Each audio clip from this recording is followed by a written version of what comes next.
Hello everyone. अब एलीन्स के बाद हम नेक्स्ट डिस्कस करेंगे स्पाइरेंस एंड हेमिस्पाइरेंस।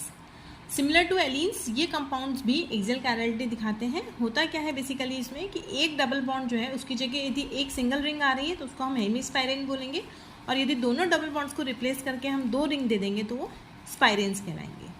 कंडीशंस वही रहेंगी, A should not be equal to B और A B C D may be possible. तो यहाँ हमने एक डबल बॉन्ड को रिंग से रिप्लेस किया है, इसलिए इसको हम बोल रहे हैं एल्काइलिडीन साइक्लोएल्केन या हेमिस्पाइरेन, और यहाँ पे हमने दोनों डबल बॉन्ड्स को रिप्लेस कर दिया इसलिए हम इसको स्पाइरेन बोल रहे हैं। जो 4 मिथाइल साइक्लोहेक्साइलिडीन एसिटिक एसिड है, ये फर्स्ट मॉलिक्यूल था जिसको without any symmetric carbon resolve किया गया था 1909 में बाय पॉपे एट अल।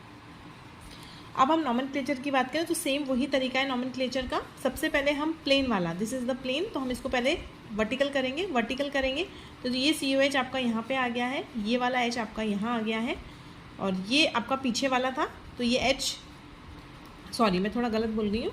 आप इसको इस तरह से खड़ा करेंगे बिकॉज ये आपका प्लेन में है, ये दोनों प्लेन में है और ये आपके आगे पीछे हैं। तो आप COH जो है इधर आ जाएगा, ये H इधर आ जाएगा, फिर ये H पीछे वाला जो है वो ऊपर चला जाएगा और जो COH आगे वाला है वो नीचे चला जाएगा। फिर 1 2 3 4 1 2 3 डेट इज़ R।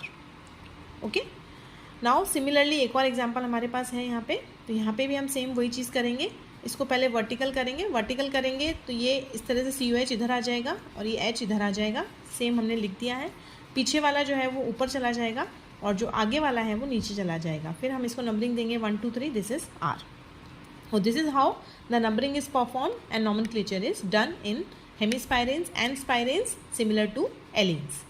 Now अब हम बात करेंगे stereochemistry of biphenyls and atropisomerism. Generally biphenyls में दोनों फिनाइल ग्रुप्स जो हैं वो एक सिंगल बॉन्ड से जुड़े हुए होते हैं और इसको हम कहते हैं पाइवेटल बॉन्ड। यदि हम क्रिस्टल की बात करें तो दोनों रिंग्स सेम प्लेन में होंगी, लेकिन सोल्यूशन या वेपर फेस की बात करें तो दोनों रिंग्स ट्विस्ट हो जाती है एक दूसरे से बाय 45 डिग्री। क्यों? क्योंकि जो ये 2 डैश और 6 डैश जो है इनके बीच में स्टैटिक इंट्रैक्शन होता है।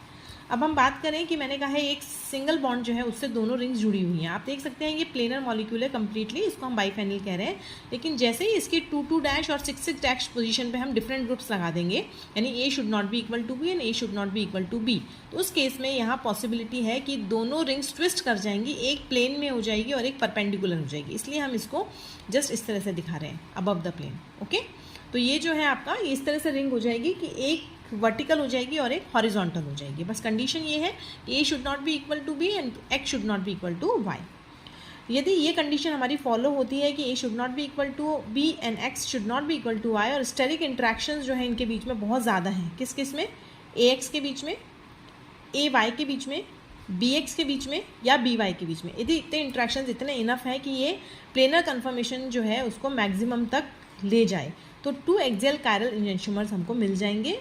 तो प्लेन्स जो है वो नॉन कोइंसिडेंट हो जाएंगे, यानी एक वर्टिकल प्लेन हो जाएगा और एक हॉरिजॉन्टल हो जाएगा।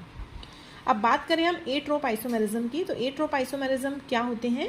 वो आइसोलेबल स्टीरियो आइसोमर्स जो किसकी वजह से होते हैं? Because of the restricted rotation about the single bond, और इसको हम कहते हैं एट्रोप आइसोमर्स, और इस प्रोसेस को हम कहते हैं एट्रोप आइसोमेरिज्म। ओके, नाउ अब हम बात करेंगे एट्रोप आइसोमेरिज्म में एट्रोप आइसोमर्स क्या है। तो आप देख सकते हैं कि एट्रोप में जो ग्रीक वर्ड है ए का मतलब होता है नॉट, ग्रीक वर्ड नॉट है, इसमें हम कहते हैं ए। तो और जो ट्रोपोज है इसका मतलब है टर्न, तो नॉट टर्न यानी टर्न नहीं हो पाए तो उसको हम कहेंगे एट्रोप आइसोमेरिज्म।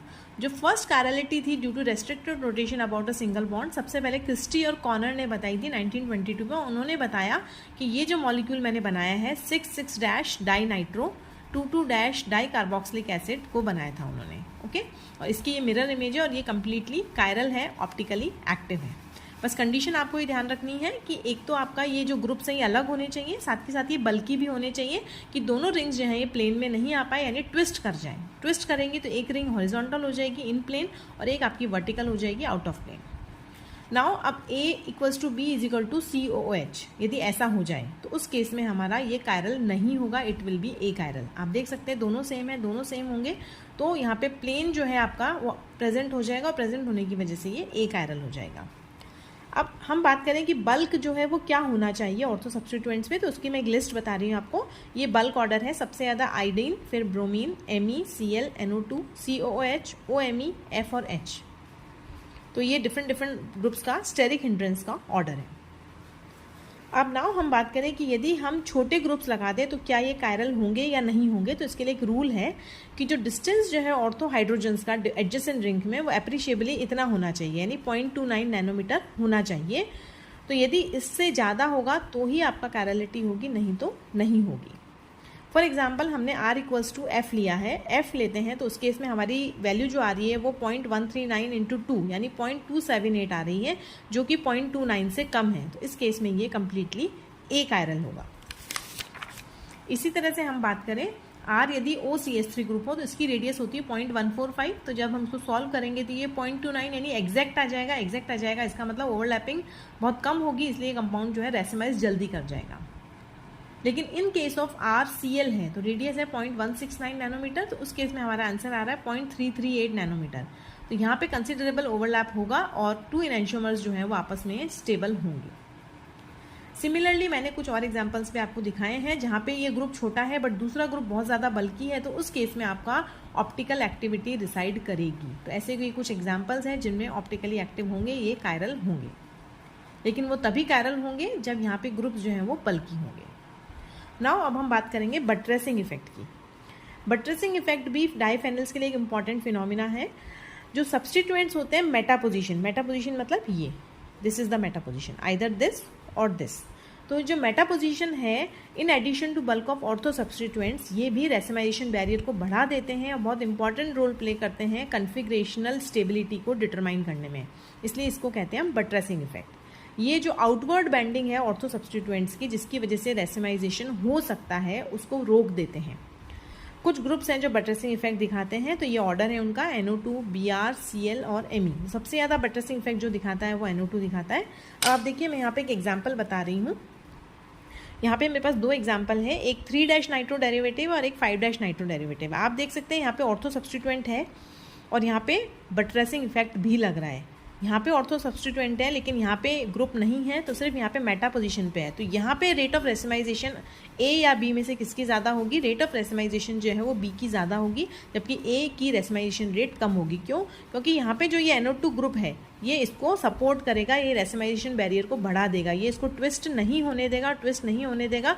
तो ये रिंग जो है वहीं पर स्टिक हो जाएगी। तो ये क्या हो जाएगी? आपकी किरैलिटी को ज़्यादा एनहांस करेगी।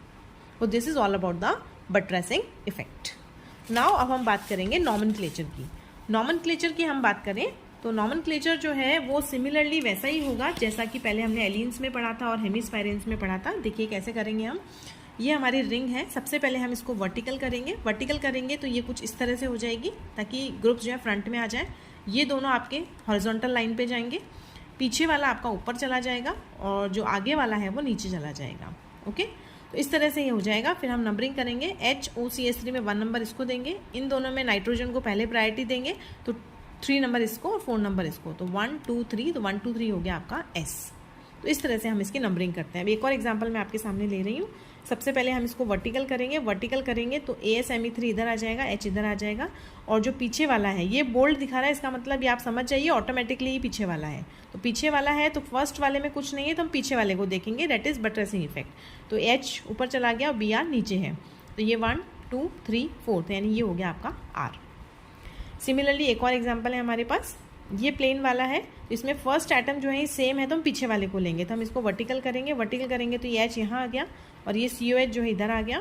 फिर यहाँ पे ये बोल्ड कर रखा है, इसका मतलब ये आगे वाला है तो ये नीचे आएगा और ये COH पीछे जाएगा। तो आप देख सकते हैं 1 2 3 4, 1 2 3 4 मीन्स ये हो गया आपका R। तो इस तरह से हम बाईफेनिल्स का कोई भी कॉम्प्लेक्स एग्जाम्पल उसका नॉमेनक्लेचर कर सकते हैं। पहले ऑर्थो सब्स्टिट्यूएंट्स को देखेंगे, यदि ऑर्थो सेम है तो उस केस में फिर हम बटरेसिंग इफेक्ट को प्रेफर करेंगे, यानी मेटा को देखेंगे। तो this is all about the axial chirality, जिसमें हमने 2 लेक्चर्स में फर्स्ट में एलीन्स पढ़ा और सेकंड में हमने हेमिस्पाइरेन, स्पाइरेन और बाईफेनिल्स पढ़ा। नाउ नेक्स्ट लेक्चर में हम आप प्लेनर कायरलिटी की बात करेंगे।